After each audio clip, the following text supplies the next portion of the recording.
అందరికీ వందనాలు. ఈరోజు ఒక మంచి విషయం చెప్పడానికి మీ ముందుకు రావడం జరిగింది.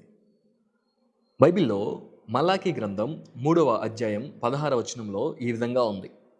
యెహోవా యందు భయభక్తులు గలవారు ఒకరితో ఒకరు మాటలాడుకొనుచుండగా యెహోవా చెవియొగ్గి ఆలకించెను. ఈ మాట ఏం సెలవిస్తా ఉంది అనంటే, ఎవరైతే దేవుని యందు భయభక్తులు కలిగినటువంటి వారు ఉంటారో, అంటే ఎవరైతే దేవుని నమ్మినటువంటి వారు ఉంటారో, యేసుక్రీస్తు వారి యొక్క నామంలో మేము రక్షింపబడ్డాం, బాప్తిస్మం తీసుకున్నాం, మందిరానికి వెళ్తున్నాం అని చెప్పి ఎవరైతే ఈ భూమి మీద క్రైస్తవులుగా పిలువబడుతున్నారో, దేవుని బిడ్డలుగా పిలువబడుతున్నారో, వారు మాట్లాడేటప్పుడు వారి యొక్క మాటలు దేవుడు చెవియొగ్గి ఆలకిస్తాడంట. అంటే మనం మాట్లాడే ప్రతి మాట కూడా ఎవరు వింటున్నారంటే దేవుడు వింటున్నాడు. చాలా సందర్భాల్లో మనము ఇక్కడ మాటలు అక్కడ, అక్కడ మాటలు ఇక్కడ చెప్తా ఉంటాం. లేనిపోని మాటలు పుట్టిస్తూ ఉంటాం.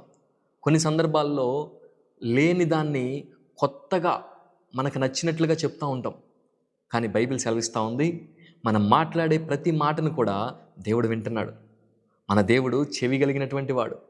కాబట్టి దేవుడు మాటలు వింటున్నాడు కాబట్టి మనం చాలా జాగ్రత్తగా మాటలు మాట్లాడేటువంటి వారిగా ఉండాలి.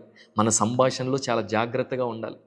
కాబట్టి దేవుడు మన మాటలు వింటున్నాడు కాబట్టి చాలా జాగ్రత్తగా మాట్లాడాలి. ఒక చిన్న ప్రార్థన చేసుకుందామా? మా ప్రియ పరలోకపు తండ్రి, నీవు చెవులు కలిగినటువంటి దేవుడవు, నీవు మాటలు వినేటువంటి దేవుడవు. నీ యొక్క వాక్యం సెలవిస్తూ ఉంది, యెహోవా యందు భయభక్తులు కలిగినటువంటి వారు మాట్లాడుకుంటుంటే వారి ఆ మాటలను నీవు చెవియొగ్గి వింటావని చెప్పి.